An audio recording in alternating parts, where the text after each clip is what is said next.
no fogo do vosso amor. Enviai o vosso Espírito, e tudo será criado, e renovareis a face da terra. Oremos, ó Deus, que instruíste os corações dos vossos fiéis, com a luz do Espírito Santo. Fazei que apreciemos certamente todas as coisas, segundo o mesmo Espírito, e gozemos sempre da sua consolação, por Cristo Senhor nosso. Amém. Vamos sentar? Pelo sinal da Santa Cruz, livra-nos Deus, nosso Senhor, dos nossos inimigos. Em nome do Pai, do Filho e do Espírito Santo. Amém. Gente, tem algumas cadeiras vazias, se vocês puderem ocupar essas cadeiras, do lado assim, nós agradecemos. Boa noite. Deus abençoe vocês. Quem estava aqui ontem, levanta a mão direita. Amém. Quem não veio ontem, levanta as duas mãos. Ixi, Macarena, tem muita gente que não estava ontem. Vocês que não estavam ontem, a aula de ontem ficou gravada, está no canal do YouTube, Pregador Eudes Duarte. Repete o nome? Pregador Eudes Duarte. Clica que está lá, aula 1, parte 1, parte 2, parte 3. Dividimos em 3 partes, para ficar mais fácil você assistir e acompanhar. Então vamos lembrar para quem estava ontem, que nós estamos estudando a carta de São Paulo aos Gálatas. E eu disse a você que Gálatas era uma região da Galácia que tinha 4 cidades: Listra, Icônio, Antioquia e Derbe, quando Paulo escreveu essa carta. E a primeira coisa eu disse a vocês que a carta aos Gálatas é a carta da liberdade cristã. Do que, gente? Não, vocês são católicos, fala mais alto. 1, 2, 3, da liberdade.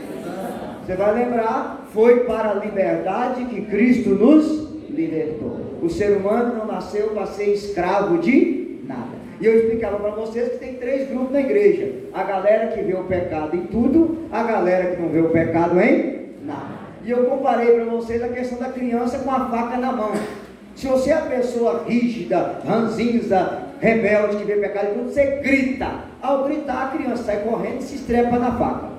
Se você é aquela pessoa relaxada, não, pode deixar ela brincar à vontade, Deus é amor, Deus é misericórdia, que vale o amor, ela vai se esteprar na faca, sim ou não? Sim. Qual é o segredo? Você vai oferecer à criança a barra de chocolate. Filhinho, troca a faca com a mamãe pelo chocolate. Imediatamente, ela que não é besta, vai te entregar a faca e pegar a barra de chocolate e te diz que o chocolate é o Evangelho de Jesus. Amém?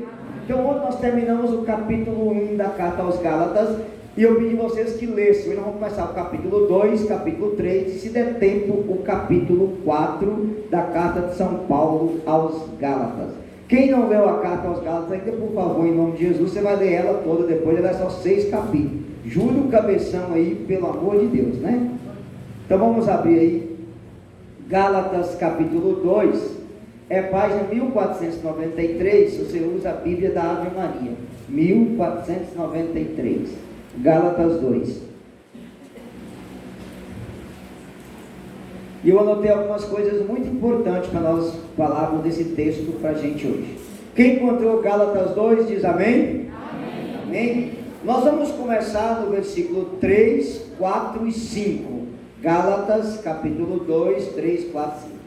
Entretanto, nem sequer meu companheiro Tito, embora gentil, foi obrigado a circuncidar-se, mas por causa dos falsos irmãos, do que, gente?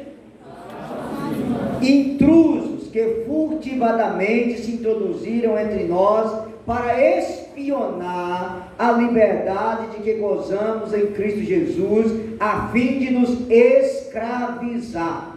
Fomos por esta vez condescendentes, para que o Evangelho permanecesse em sua integridade. Em sua o que, gente? Integridade. Presta muita atenção. Primeira coisa que Paulo está dizendo a você: o que é circuncisão? Eu expliquei ontem.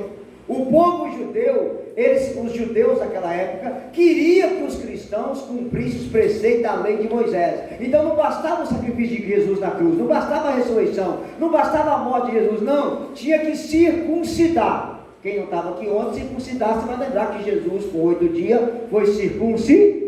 Levava a criança no templo, ao sacerdote, cortava o prepúcio do pênis da criança e circuncidava, e o nome disso era circuncisão.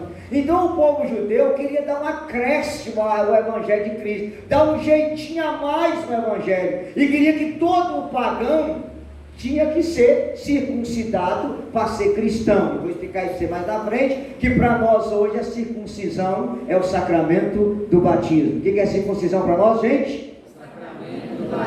E Paulo vai dizer que havia alguns falsos irmãos, ou seja, pessoas que estavam no meio da comunidade das Galácias e que queria introduzir, estava espionando se Paulo pregava ou não a circuncisão. Gente, tem falsos irmãos no meio de nós até hoje, sim ou não? Sim. Não tem aqui, só tem na minha terra, né? Com certeza. Pessoas que vêm dentro da igreja só para espionar. Elas nunca fazem nada, exceto Paulo quem faz. Ela nunca mete a mão na massa, mas adora sentar o bambu, porque não deveria fazer. Conhece a gente assim? Dá pitaco em tudo, mas não faz nada.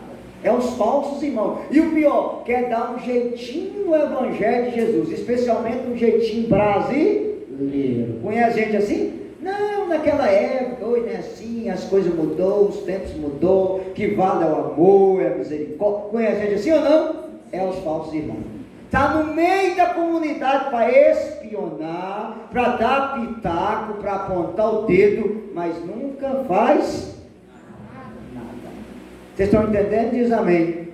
Aí Paulo vai dizer que o Evangelho tinha que permanecer na integridade. Permanecer o que, gente?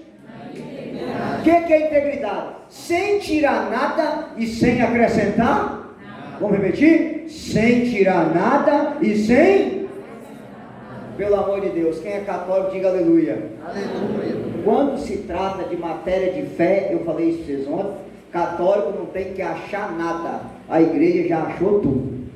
Tudo que era para ser achado, a igreja já achou. Eu acho assim, você não tem que achar nada, meu filho. Olha aqui, quando você está dentro da igreja católica, discordando do que a igreja católica ensina, você já virou protestante dentro da igreja católica. E digo para você, a minha maior preocupação que eu tenho hoje, não é os protestantes de fora, é os protestantes de dentro. É a pessoa que está dentro da igreja, não conhece a igreja, criticando a própria. Ontem eu dizia para vocês que há uns tempos atrás a gente ouvia adventista falando mal do Papa e chamando o Papa de a besta do Apocalipse. Pois agora nós temos católicos na internet fazendo a mesma coisa dos adventistas. A pessoa está dentro da igreja protestando contra a própria igreja. Eu queria que você aprendesse uma coisa importante. Você que está anotando, anota isso aí. Não é o evangelho que se converte a você, é você que se converte ao evangelho. Não é o evangelho que tem que ser adaptado à minha vida, é a minha vida que se adapta ao evangelho. Vocês estão entendendo? Diga aleluia. Tem gente que quer que a igreja mude o evangelho para agradar ela. Aqui, Jacaré, para. Não é a igreja que tem que mudar a doutrina para agradar você, é a minha vida que tem que mudar para agradar a Jesus. Está ficando claro? Diga aleluia. Porque senão nós vamos dar jeitinho brasileiro em tudo. Está ficando claro? Diga amém. Então olha para o pessoal do lado com a cara bem ruim e diga, pelo amor de Deus, não acrescente nada no evangelho e não tire nada e não queira achar nada. Tudo que é para ser achado, a igreja já achou. Entenderam? Diga amém. Não é para tirar nada e não é para acrescentar nada. Eu vou dizer uma coisa para vocês, eu sou autor de vários livros que vocês viram lá na frente, eu sempre coloco isso nos meus livros. Quando a gente é católico, eu não tenho que ensinar nada de novo, eu tenho que passar para o povo que a igreja passa, eu tenho que ensinar o que a igreja ensina, falar o que a igreja fala, dizer o que a igreja diz e parar de pregar coisa da minha cabeça para as pessoas. Está entendendo? Diz amém. Eu vou repetir para você gravar. Número 1, nunca proíba o que a igreja não proíbe. Repita, nunca proíba o que a igreja não. Número 2, nunca ensine o que a igreja não ensina. Repita. Número 3, nunca fale o que a igreja não fala. E número 4, não queira saber o que a igreja não sabe. Pronto, se você viver isso aí, você nunca vai ser um católico fanático, chato, bitolado, ranzinhos e herege. Pronto. Você vai falar o que a igreja fala, ensinar o que a igreja ensina, dizer o que a igreja diz, e você não vai querer saber o que a igreja não sabe. Tem gente por aí querendo adivinhar que dia que Jesus vai voltar. Você vai morrer doido. E tem gente aí que falava que era 99, depois mudou para o ano 2000, depois virou 2012, aí teve um pastor idiota que disse que era dia 15 de março, que ia passar um anjo exterminador, não sei das quantas, não vi anjo exterminador, que eu tenho aí, você viu? E nem vai ver, porque o dia e a hora, quem é que sabe? Pronto, eu vou querer saber porque eles não sabem. Está ficando claro? Diga amém? Segunda coisa do capítulo 2, que é bom vocês riscarem na Bíblia de vocês, é o versículo 7. Gálatas 2, versículo 7. Ao contrário, vira que a evangelização dos incircuncisos me era confiada, como a dos circuncisos a Pedro. Repete de novo isso aí, 1, 2, 3. Ao contrário, viram que a evangelização dos incircuncisos me era confiada, como a dos circuncisos a Pedro, porque aquele cuja ação fez Pedro o apóstolo circunciso, fez também a mim o dos pagãos. Palavra do Senhor. Ontem eu dizia a vocês que a igreja ela prega a unidade na diversidade. Repita. Unidade na diversidade. Eu disse que eu tenho uma mão com 5 dedos. Nenhum dedo dessa mão é igual, mas cada um deles tem a sua importância e nenhum substitui o outro. Se você cortar um mindinho aqui, o anelar não substitui ele. Se você cortar o anelar, colocar uma aliança vai ser complicado. Perdeu o polegar, piorou. Ou seja, cada dedo é indispensável. A mão é a igreja. Os dedos é os carismas dentro dela, é os ministérios, é as pastoral. Todo mundo é indispensável na igreja. Porém, a igreja é uma só. Estão entendendo? Sim ou não, gente? Sim. Paulo foi chamado a pregar aos pagãos, Pedro chamado a pregar aos judeus. Os dois se completam. Paulo não abriu uma nova igreja, não, ele permaneceu na igreja de Cristo. Tu és Pedro, sobre esta pedra edificarei a minha. Ele reconheceu que Pedro era o apóstolo instituído por Cristo como chefe da sua igreja. Ele permaneceu nessa igreja, mas o chamado de Paulo era pregar aos pagãos, o chamado de Pedro pregar aos judeus, mas os dois juntos se completam. A missão da renovação é de um jeito, a missão da pastoral da família é de outro jeito, da pastoral do dízimo é de um jeito, da criança é de outro jeito, da catecumendada é de outro jeito, mas todos somos uma única igreja. É a unidade na diversidade. Nenhum carisma é melhor ou maior do que o outro. Os carismas se complementam, porque o carisma não é nosso, ele é de Deus, dado à igreja para a edificação do ser humano. Ficou claro isso aqui? Diga aleluia. Então aprenda, às vezes a gente vai pregar retiro para o Brasil afora, é tão interessante, mas uma vez sempre faz isso em Brasília. Vai eu, o Moisés, o Anderson, o Carlos, o Gilmoto, o Davi, o irmão Trovão, o Hélio Maria e o Padre Vanils. A gente faz sexta, sábado, domingo, aquele retiro, cada um faz uma pregação. E é interessante, aquilo que o Moisés tem eu não tenho, o que eu tenho eu não tenho, ele completa, ele me completa. O que o irmão Trovão sabe eu não sei, o que eu sei ele não sabe, a gente estava com ele agora em Brasília, a gente se complementa. Porque o carisma de um completa o carisma do outro e vice-versa. A gente não pode ter dor de cotovelo do carisma de ninguém, porque o carisma não é nosso, o carisma é de Deus, dado a nós para edificar a igreja. Ficou claro isso aqui? Diga aleluia. Aleluia. Unidade na diversidade. Repete isso. Unidade na diversidade. Até aqui vocês estão entendendo? Diga amém. Amém. Olha aqui para mim, é bom vocês saberem como eu coloco que Pedro era o chefe da igreja. Não vou aprofundar isso aqui agora, só queria dar para vocês 2 coisas. Número 1, Jesus edificou a igreja sobre quem? Fala alto, gente. Pedro. Tu és Pedro, sobre esta pedra edificarei minha igreja e a ti darei a chave do reino dos céus. Isso era uma coisa tão respeitada pelos apóstolos, que quando Jesus ressuscitou, que ele apareceu às mulheres que as contaram os apóstolos, diz que Pedro, o discípulo que Jesus amava, foi correndo para o sepulcro. Como o discípulo era mais novo, ele chegou primeiro. Ele entrou? Não, ele ficou na porta. Ele só entrou depois que Pedro entrou. Porque Pedro era o chefe. E ele respeitou o primado de Pedro. Depois que Pedro entra no túmulo, aí o discípulo que Jesus amava entrou. Percebe? O primado era de Pedro. Ele era o chefe da igreja. Cristo edificou essa igreja sobre ele. E sobre ele foi confiada a chave do reino dos céus. Está ficando claro? Diga amém, gente. Amém. Outra coisa interessante, Paulo vai pregar aos pagãos e gera um pepino, que na cabeça de alguns dos apóstolos, a salvação era exclusiva dos judeus. Isso era verdade? Não. Vou contar um fato para vocês, talvez vocês não sabem. Quando Cristóvão Colombo chegou aqui na América em 1492 no México, houve essa mesma dúvida dentro da igreja.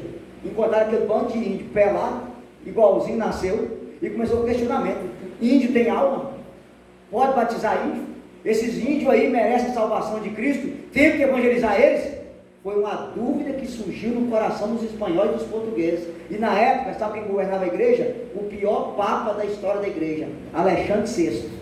Tanto que hoje não pode ter papa mais com o nome de Alexandre, de tão horrorizante que esse papa foi. Só a mulher que teve umas 6, não sei quantos filhos. Era o pior papa. Mas a igreja, guiada pelo Espírito, esse papa escreveu um documento dizendo: índio tem alma, índio foi comprado no sangue de Jesus, leve a salvação e leve o batismo aos nativos das Américas. E os jesuítas vieram para cá pregar a salvação, levar a salvação aos indígenas. Por quê? Entre aspas, o pior papa tido da história da igreja foi usado pelo Espírito Santo para evangelizar os índios, porque quem conduz a igreja é o Espírito Santo. Só para vocês terem uma ideia, Nossa Senhora de Guadalupe. Por que de Guadalupe? Porque tinha mais de 30 anos que os evangelizadores estavam lá e não converteram nenhum índio, Azteca, nem Ica e nem Tipiacaque. Eram as três tribos que dominavam o México. E esses índios faziam uma coisa horrorosa: eles pegavam as crianças com defeito, arrancavam o coração e sacrificavam ela aos deuses deles. As construções dos Incas e dos Aztecas, elas são fortes daquele jeito, porque eles sacrificavam as crianças, misturavam o sangue do barro para levantar aquelas construções. Ninguém conta isso nas escolas, né? Infelizmente, era coisa horrorosa. Aí Nossa Senhora de Guadalupe, o que é Guadalupe? Coatexuple, aquela que esmaga a serpente. Ela aparece em forma de índia, grávida ao índio Juan Diego, e manda o bispo construir aquela igreja. E quando o bispo faz a igrejinha lá, em 3 anos se batizaram 10 milhões de índios na igreja católica. Vamos aplaudir, gente. Nossa Senhora de Guadalupe, rogai por ela. Então veja, eu estou contando isso a vocês para você entender que essa dúvida que tinha naquela época também houve nas grandes navegações do século XVI. Se os índios tinham ou não tinham alma, se poderia ou não batizar os índios. Até aqui vocês estão entendendo? Diga amém. Amém. Terceira coisa que eu queria que você aprendesse da carta aos Gálatas. Aliás, deixa eu resumir para vocês. Fala comigo. Falsos irmãos da comunidade. O evangelho íntegro. O evangelho tem que ser o quê? Então cuidado com os falsos irmãos, pessoas que dizem uma coisa e que é outra, quer ensinar o evangelho pela metade, não de maneira completa. Depois, o versículo 10 agora, preste muita atenção. Gálatas 2:10. Gálatas 2:10. Acharam? Diga amém. Amém. Iríamos aos pagãos e eles aos circuncidados. Recomendaram-nos apenas que nos lembrasse dos pobres, o que era precisamente a minha intenção. Leia esse pedacinho aí de novo. Recomendaram-nos apenas.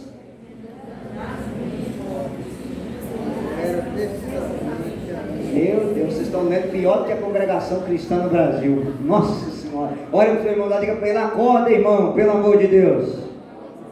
Vamos lá? Recomendaram-nos apenas que nos lembrasse dos, o que era precisamente a minha. Olha para o cabeção. Desde os inícios do cristianismo, a igreja sempre fez a opção pelos. A palavra pobre no evangelho é anauim, os anauim de Deus. Pobre aqui não é a pessoa que apenas não tem condição financeira. Pobre é alguém que tem um coração aberto para Deus. O que é o pobre, gente? Alguém que tem coração aberto para Deus. Pode ter pobre e rico, e pode ter rico, o nome é anauim. Mas quando São Paulo está dizendo a respeito dos pobres aqui, era justamente das pessoas que não tinham condições, que precisa da nossa ajuda. Precisa do que, gente? Diga para a pessoa do seu lado aí: miserável não entra no céu. Fala para o outro irmão: mão de vaca não entra no céu. Olha aqui, São Vicente de Paula, o fundador do Vicentina, dizia: 1000 vezes irei aos pobres, 1000 vezes encontrareis Deus. Santo Agostinho, ele vai de forma mais, São João Crisóstomo, perdão: o pobre é o banco de Deus. Quem ajuda o pobre está depositando no banco de Deus. Imagina, você depositar dinheiro no banco aqui, a porcentagem é mínima, mas se depositar no banco do céu, aleluia, é uma outra história. Aí eu quero lembrar uma coisa para vocês, permanece com um dedinho aí na carta aos Gálatas capítulo 2, nós vamos ao Antigo Testamento, para vocês entenderem por que a igreja faz opção pelos pobres. Abra sua Bíblia aí, livro de Provérbios capítulo 21, fazendo favor. Perdão, Provérbios capítulo 19, eu errei aqui. Provérbios 19, página 800 da Bíblia da Ave Maria. Provérbios 19.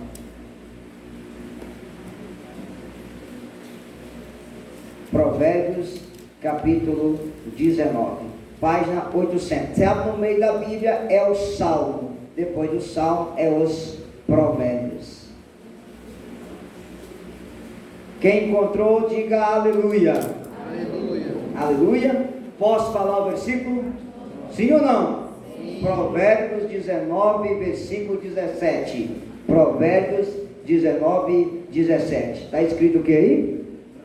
Quem se apieda do pobre, empresta ao Senhor, que lhe restituirá o benefício. Repita. Quem se apieda do pobre, empresta ao Senhor, que lhe restituirá o benefício. O bem que eu faço a uma pessoa, eu estou emprestando a Deus. Vira a página, Provérbios 21, fazendo favor, vira a página, Provérbios 21, versículo 13. Provérbios 21, versículo 13. Leia comigo em voz alta. 1, 2, 3. Quem se faz de surdo aos gritos do pobre, não será ouvido quando ele mesmo clamar. Só vocês. 1, 2, 3. Quem se faz de surdo aos gritos do pobre, não será ouvido quando ele mesmo clamar. Olha para o pregador. Quando o pobre bater na sua porta, não joga água fria nele, não bata a porta na cara dele, não humilha ele, porque o bem que você faz a ele, você faz a Deus. Vocês estão entendendo? E se você não estiver atento ao grito dele, o dia que você gritar, o Espírito Santo tampa os ouvidos com a peninha. Amém? Então diga para o seu irmão do lado, deixa de ser miserável, pelo amor de Deus. Provérbios 22, versículo 9. Provérbios 22, versículo 9. Vamos lá? 1, 2, 3. O homem benevolente será abençoado, porque tira do seu pão para o pobre. Repita. O homem benevolente será abençoado, porque tira do seu pão para o pobre. Você já percebeu que as pessoas mais caridosas são as que mais ganham coisa e são as mais felizes? Quanto mais, São Francisco já dizia, é dando que se recebe. Basta olhar a vida de Madre Teresa, de Irmã Dulce, de São Vicente de Paulo. Passaram essa vida depressiva, angustiada, revoltada? Não, porque passaram por esse mundo fazendo o bem. Amém, gente? Vira a página, Provérbios 28, é bom vocês conhecerem isso aqui. Provérbios 28, versículo 27. Provérbios 28, 27. Amém? Vamos ler o versículo? 1, 2, 3. O que dá ao pobre não padecerá penúria, mas quem fecha os olhos ficará cheio de... A casa caiu. Leia de novo. 1, 2, 3. O que dá ao pobre, mas quem fecha os olhos. Você quer ficar cheio de maldição? Seja miserável. Agora olha para o pregador aqui. Santo Agostinho dizia que aquilo que você está guardando sem necessidade, você está roubando de alguém que está precisando. Tem mulher católica que tem 30 pares de sapatos, você não é centopeia de 4, por que tanto? 40 blusas, 50 calças. Eu vou te fazer uma pergunta, tem quanta coisa esse guarda-roupa seu que você não está usando, que ele tem feito caridade há muito tempo e está lá intocado, guardado. Diga para a pessoa do lado, eu vou olhar seu guarda-roupa hoje, fala. Olha para o pregador, posso fazer uma pergunta? Sim ou não? Sim. Se Jesus voltasse agora e o seu julgamento começasse pelo seu guarda-roupa, aquilo que você guardou sem necessidade e aquilo que você deu por caridade, você iria para onde? Não responda, só pensa. Pode ser sincero? 99% de nós que estamos aqui tem coisa do guarda-roupa guardada sem necessidade. Já deveria ter feito caridade há muito tempo, com tanta gente precisando, e você está aí com mão de vaca. O que está sobrando lá, que você não fazer caridade, só tem uma serventia: acender sua fogueira no quinto dos infernos no dia do julgamento. Diga para a pessoa do seu lado aí, caixão não tem gaveta. Você não vai levar nada, a não ser a caridade que você faz. Amém? Aí está com o guarda-roupa cheio de sandália, cheio de blusa, cheio de roupa, não faz caridade e vem para a missa. Corpo de Cristo, aleluia. Amém. Ficou claro? Diga glória a Deus. Diga para a pessoa atrás de você, o seu julgamento vai começar pelo seu guarda-roupa.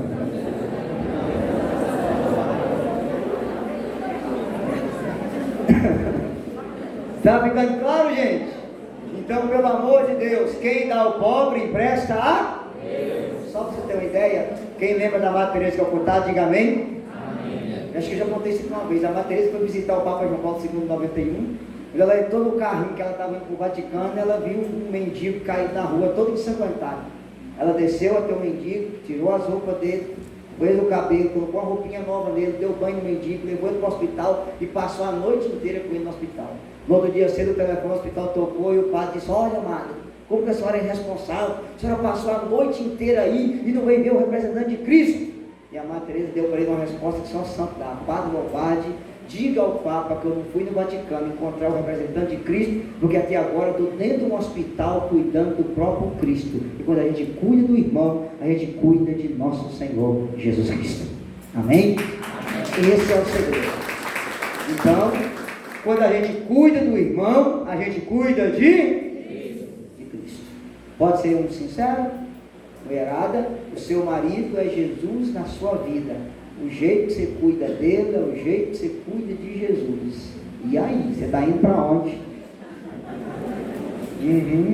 Pela risada aí, desabou a casa. Marido, a sua esposa, ela é Jesus na sua vida. Ou melhor, ela é Nossa Senhora na sua vida. Você tem que cuidar dela como você cuidaria da mãe de Jesus. Você está cuidando? Ou você é aquele marido que a mulher chega para mim e fala: olha, eu esperava um príncipe encantado montado no cavalo branco, o príncipe foi embora e sobrou um cavalo lá na minha casa. Irmão do céu, meu marido vai no texto dos homens, reza, lá ele é um cavaleiro, mas em casa é um cavalo, irmão, misericórdia. Ou você, mulher, que de mulher que vai falar: ó Deus, vai na igreja, ajuda o padre, reza, lá ela é uma santa, mas aqui é uma anta, irmão. Só Jesus, é uma cordeirinha na igreja, mas é uma loba louca dentro de casa. Olha para a pessoa, diga para ela: eu acho que a casa caiu para nós. Ontem eu perguntei, volto a perguntar, quem gosta de cachorro, diga amém. Você vai perguntar, você vai pedir a Jesus a graça de ser convertido igual o seu cachorro. Porque cachorro ele lambe os de casa e morde de fora. E a gente lambe os de fora e morde de casa. Será que o seu cachorro não é mais convertido que você?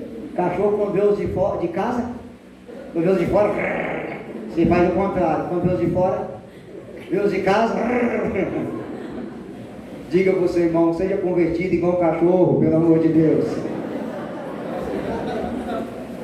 Quando você olhar no cachorro, lembre do cabeção agora, tá? O cachorro, ele lambe os de casa e morde os de fora. A gente é o contrário. Lambe os de fora e morde os de... Diga para o seu irmão: a casa caiu para nós aí, ó. Amém? Retorna a carta aos Gálatas, capítulo 2 agora. Você vai perceber uma coisa interessante da carta aos Gálatas, para você saber. O versículo 11, São Paulo vai encontrar com São Pedro, e os dois quebram o pau, porque São Pedro estava dando mau exemplo. Olha, você tem interessante, Paulo corrige Pedro. Versículo 11, leia comigo.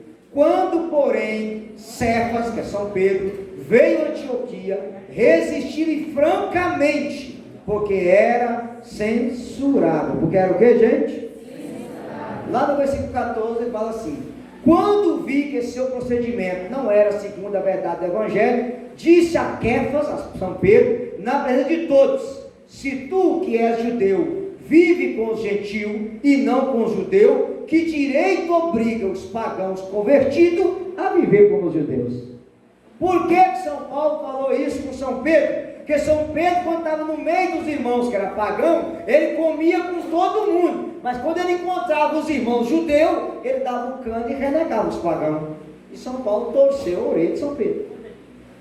Veja, São Paulo não teve respeito humano. Ele não teve o que, gente? Respeito. Fala mais alta a palavra. Respeito humano. Ontem eu disse a vocês que respeito humano é omitir falar a verdade, querer agradar as pessoas ao invés de agradar a Deus. São Paulo não quis agradar as pessoas, ele quis agradar a a coisa é tão séria que São Tomás de Aquino diz que os leigos têm direito de corrigir seu superior, se o superior não estiver de acordo com o evangelho.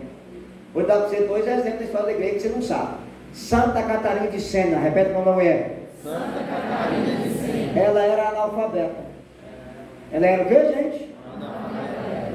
E ela foi visitar o Papa Urbano. O Papa havia mudado de Roma e estava morando em Avignon, na França. Ela chegou e meteu o dedo na cara dele e falou: santidade, volta para Roma, porque essa cadeira sua está cheirando enxofre do inferno. O inferno está debaixo da sua cadeira. Toma vergonha na cara, aqui não é seu lugar. Arruma a mala e volta para Roma. E o Papa arrumou a malinha e saiu no Chile e vazou para Roma. Catarina de Sena, uma religiosa analfabeta, foi capaz de corrigir um Papa. O último fato que eu sei que aconteceu sobre isso, talvez vocês não sabem, aconteceu com o Papa Francisco em relação a uma mulher brasileira. Aliás, tem 2 fatos com o Papa Francisco interessantes. O Papa estava dando um desses aviões aí, dando entrevistas, e tem uns repórteres aí que andam falando um monte de asneira, e ele falou assim: os católicos não precisam se reproduzir como coelhos. Lembra disso? O Papa falou isso no avião. Foi um tom de brincadeira, né? Na situação que ele estava falando, mas ele falou. E uma mulher brasileira, mãe de 8 filhos, escreveu uma carta para o Papa. Eu tentei essa carta. Santidade, eu tenho 8 filhos e gostaria que o Senhor me respeitasse, que eu não sou coelha, eu sou filho de Deus, todos os meus filhos são batizados na igreja, estão tudo crismados, tudo na caminhada, e gostaria que o Senhor pedisse desculpa às mães que se sentiram ofendidas por isso. Isso foi uma segunda. No domingo o Papa falou sobre as famílias numerosas e pediu perdão em público pelo que eu tinha falado.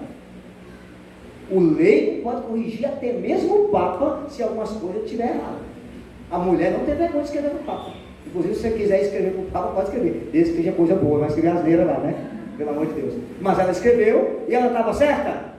Sim, estava certa. Tem outro caso aí que uma mulher segurou a mão do Papa para falar não sei o que com ele, ele puxou a mão dela. A mídia curtiu muito isso. Mas no domingo seguinte, o Papa chamou a mulher do Vaticano e pediu ela perdão publicamente por ele estar errado.